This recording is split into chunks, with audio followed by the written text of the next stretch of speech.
Hello everyone, मेरा नाम परितोष पंकज है। इस साल सिविल सर्विसेज 2019 की परीक्षा में मैंने 142वां स्थान प्राप्त किया है।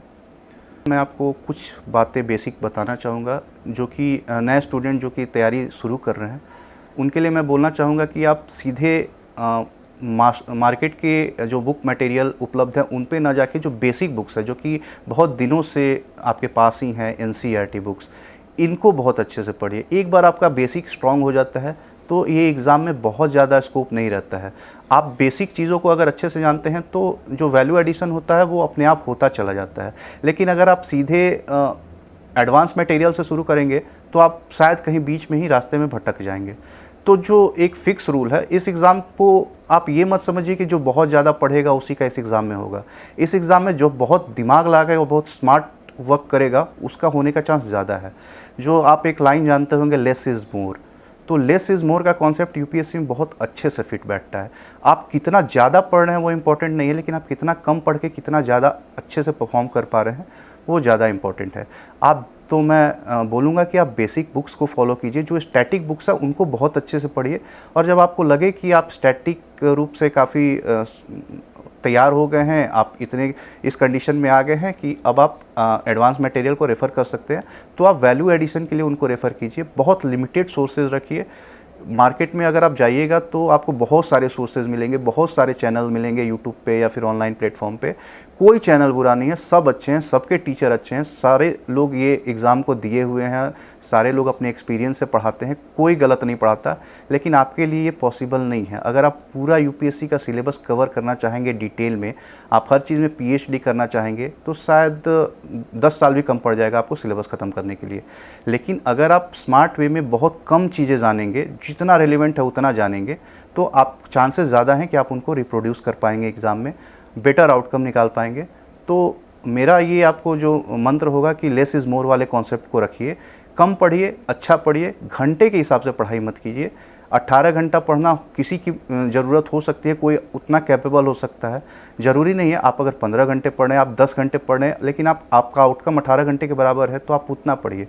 प्रेशर लेके एग्ज़ाम नहीं निकलेगा। आप अपने आप पे अनड्यू प्रेशर मत लीजिए। आप इस एग्ज़ाम को एज ए एग्ज़ाम लीजिए, अपना संपूर्ण ताकत लगाइए, पूरी मेहनत, पूरी ईमानदारी के साथ तैयारी कीजिए, और बाकी कुछ ऊपर वाले के हाथ में छोड़ दीजिए। अगर आप ईमानदारी से प्रयास करेंगे, हो सकता है थोड़ी देर हो जाए, हो सकता है आपको बहुत जल्दी सफलता मिल जाए, हो सकता है आपको सफलता ना भी मिले। इसका मतलब ये नहीं है कि आप फेल हो चुके हैं। यूपीएससी का एग्ज़ाम में आप फेल हो सकते हैं, लाइफ में फेल नहीं हो सकते। ये बात बहुत महत्वपूर्ण है।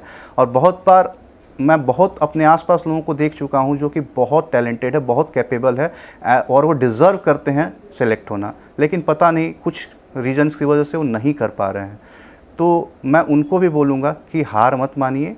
अगर आप किंग नहीं बन सकते हैं तो किंग मेकर तो बन ही सकते हैं। तो आप अपने लाइफ में कुछ ना कुछ अच्छा कर लीजिएगा।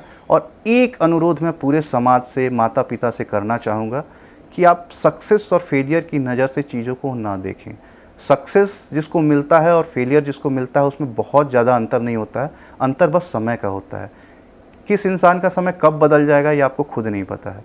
तो बहुत बार होता है कि जब कोई इंसान फेल होने लगता है, कोई यूपीएससी का अटेम्प्ट में अगर पहले अटेम्प्ट में नहीं हुआ, दूसरे अटेम्प्ट में नहीं हुआ, तीसरे अटेम्प्ट में नहीं हुआ, तो लोग अनड्यू प्रेशर बनाना शुरू करते हैं। कभी कभी पेरेंट्स भी बोलते हैं कि क्या पढ़ाई कर रहे हो यार, निकल नहीं रहा है तुमसे एग्ज़ाम, प्री नहीं निकल रहा है। ऐसा नहीं करिए। अगर वो अपने से तैयारी कर रहा है, अगर कोई व्यक्ति अपनी तैयारी के लिए पूरी जी जान से मेहनत कर रहा है, तो उसको मोटिवेट कीजिए। सक्सेस और फेलियर से चीज़ों को देखना बंद कीजिए। हम अपनी सोसाइटी में ये चीज़ बहुत ज़्यादा देखते हैं कि जो सक्सेसफुल होता है उसको आप आंखों पे बिठा लेते हैं, बहुत आसमान में उछाल लेते हैं, और जो फेलियर को अचीव करता है उसको आप नेग्लेक्ट करना शुरू कर देते हैं, उसके टैलेंट पे डाउट करना शुरू कर देते हैं। ऐसा ना कीजिए।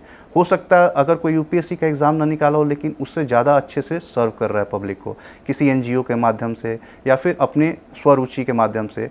इवन आप जो बहुत सारे कोचिंग मटेरियल्स को रेफ़र करते हैं या कोचिंग इंस्टीट्यूट को फॉलो करते हैं या फिर रोल मॉडल्स को फॉलो करते हैं, उनमें से बहुत सारे ऐसे लोग हैं जो कि ये एग्ज़ाम क्लियर नहीं कर पाए हैं और बहुत ज़्यादा डिज़र्व करते थे, लेकिन वो खुद आईएएस ना बन पाए। लेकिन आज उन्होंने कितने लोगों को आईएएस आईपीएस बनाया है और एग्ज़ाम क्लियर कराया है।